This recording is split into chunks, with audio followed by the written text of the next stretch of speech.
İnanın dünyanın en büyük meşhur seyfleri bunun yanında heç nədir. Söhbət nədən gedir? Əgər bu əks simciklə bu gördüğünüz zulal arasında cəmi 10 dənə amin turşusunun, 10 dənə də yox, bəzən 3 dənə 10'a qədər deyirlər. Amin turşusunun ardıcıllığında fərq varsa, o iki əlaqə yaranmayacaq. Bunların əmələ gəlməsində 1000, 2000, 5000 amin turşusu iştirak edir. Yəni bunun imkansız uyğunluq lazımdır. Böyle ikinci bir nəyə demək istəyirəm? Və sizə həmişə deyirik ki, bədənimizdə cəmi 200 tip hüceyrə var, elə deyil?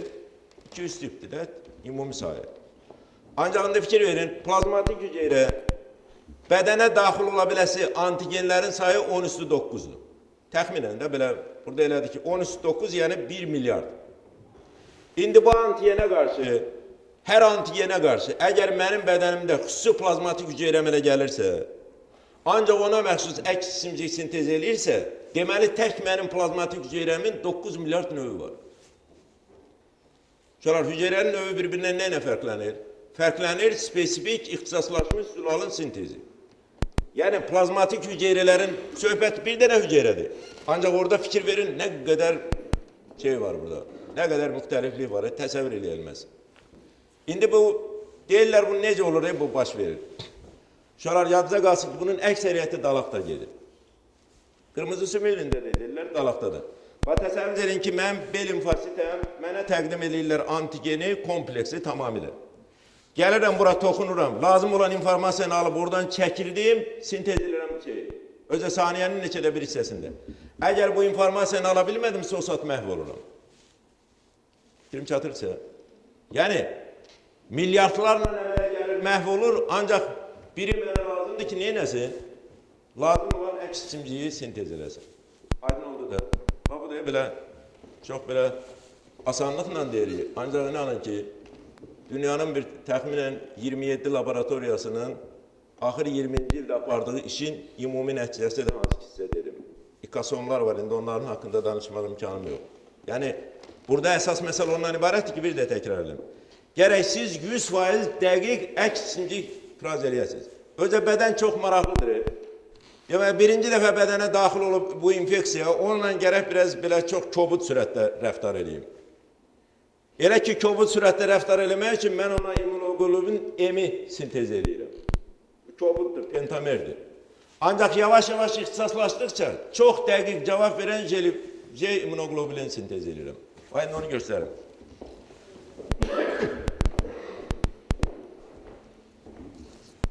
Plazmatik hücre hakkında da dedi, indi keçək. Aşağı burada çok skematik ancaq çok ağırlı şəkil çəkiblər. Birinci bu gəlib epitop birləşib mənim əks simciyimlə. Yəni bakteriya tanımışam bunu. Tanıyanda fikir verin. Bunun bu epitopun hissəsində burada görürsün girintili çıxıntı var, ucu nazikdir. Ancaq mənim bu əks simciyinin dəyişən hissəsi hansı ki determinantdır, bakteriyadır, neyse. Fikir verin, nə bunun bu nazik olan hissəsinə uyğun olan hissə var, nə də bu dişlərə uyğun olan hissə var. Sonra bak bu gördüğünüz çok kobud, hansı ki bayaq dedim M'dir. Yani bu birincidir, birinci cevap verir. Çok kobud verir. Özde M'in en büyük şeylerdir çağları. En büyük ehemmiyetinden ibaret. Bu hemden artık böyle olduğuna göre söhbət yoktur ki bütün proses de qanda gedir. Bu antigenle aktifleşip miktarı artan zamanı, qanla keçen zamanı qanın tərkibində olan komplementlerin aktifliğini artırır.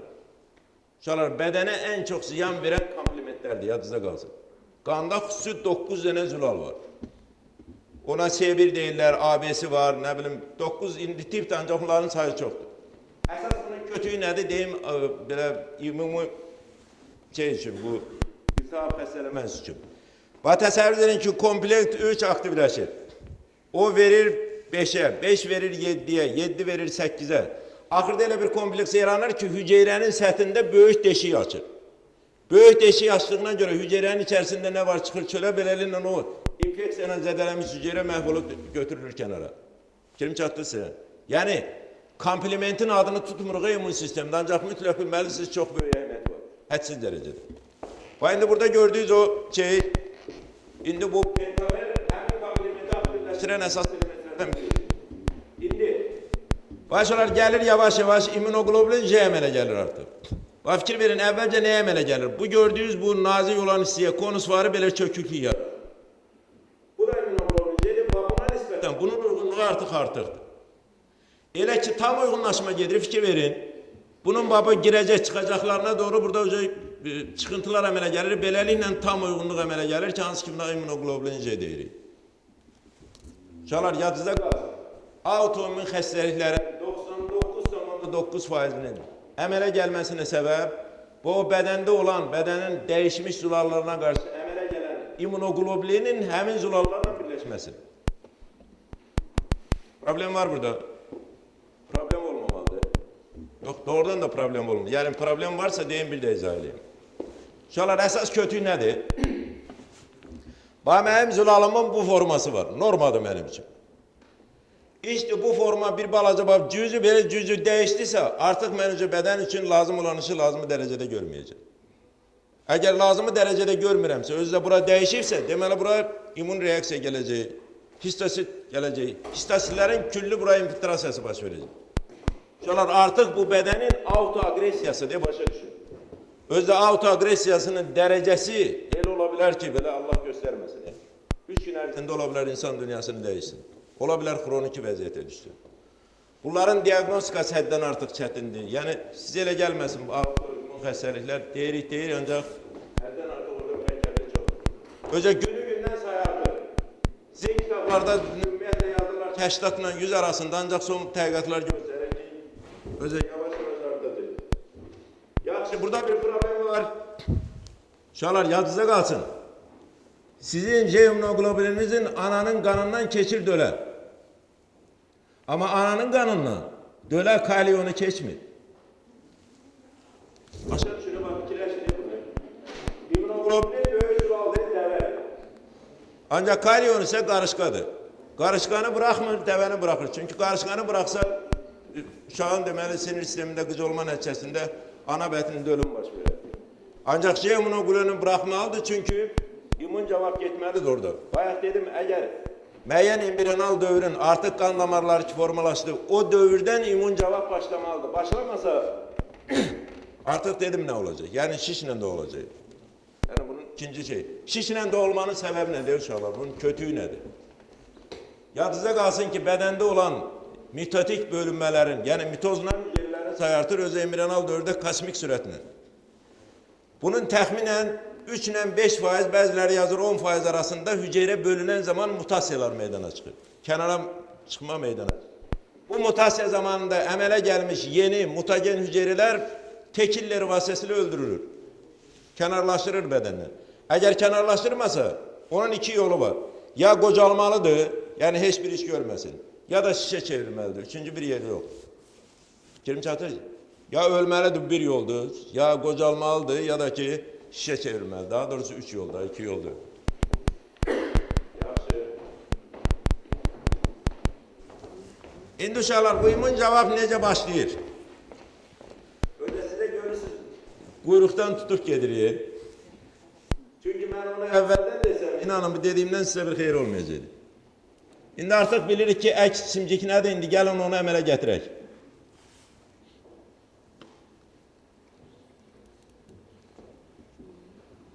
Aha.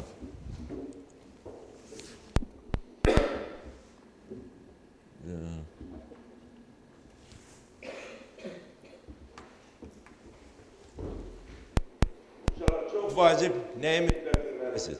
Bilməlisiniz ki, beyin fasilləri özü də antigen təqdim edir. Yəni o, hansı ki, bayaq mən sizə dedim, immunoglobulin 5'i elə beyin fasillərin reseptorundan biri immunoglobulin M'dir, 5 deyirəm. M'dir həmin. M-lə D birləşib, deməli, limfositlərin reseptoruna əmələ gətirir. İndi məsələ buradadır ki, bu B limfosi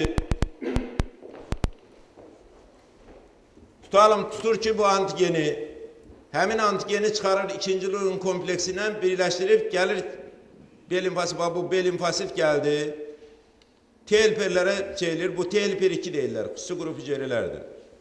Bunu çox müzakirə eləməyə çox təəssüf edirəm ki, vaxtım yoxdur. Ancaq əsas nəyi bilməlisiniz? Uşaqlar, immun cavabın getməsi üçün en mühim şartlardan biri. Hücreler arasında hansı ki ona immünoloji sinaps deyirlər. Şunlar sinapsı bilirsiniz, bir hücre sinir hücresi o birisiyle əlaqə yaradır, beləliklə impuls birinden o birisine keçir. Burada ise əmələ gəlir bu iki immün kompetent hücre arasında ona immünoloji sinapslar deyirlər. Bir məsələni deyim, hansı ki tam yeni uşaqlar. İmmünoloji üzr istəyirəm, antigen təqdim edən hücrelər içərisində ömründə demirdilər fibroblast, fibrasit antigen təqdim edəndir. İndi 100% müəyyən olunub ki, dendritik hücrelerle yanaşı en klasik antigen təqdim edən hücreleri bir fibrasit. Fibrasit de sizin bedeninizde olmayan yer yoktu.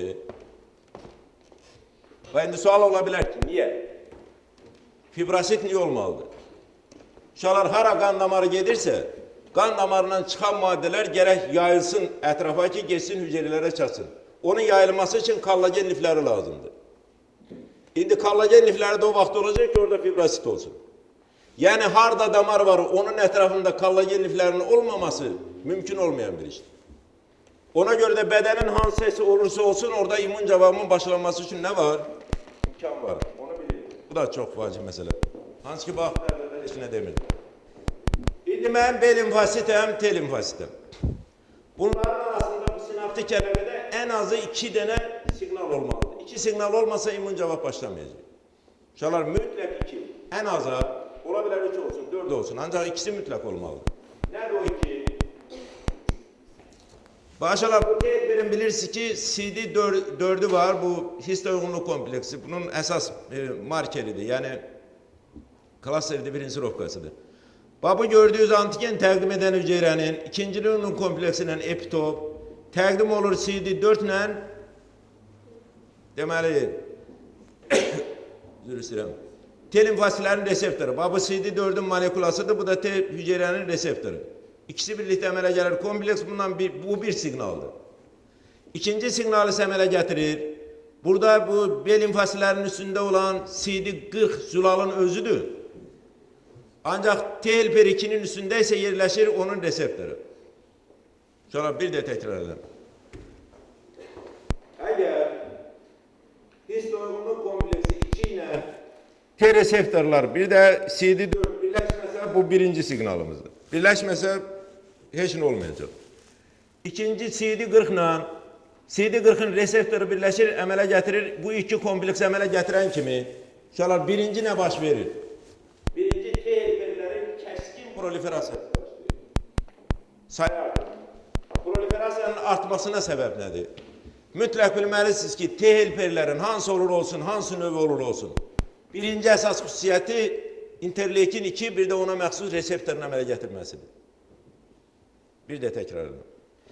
Deməli, mən əgər gəlib bu hücrəylə əlaqə saxlamışamsa, artıq B limfosit mənə siqnal veribsə, verən kimi birinci ifraz edirəm interleukin 2.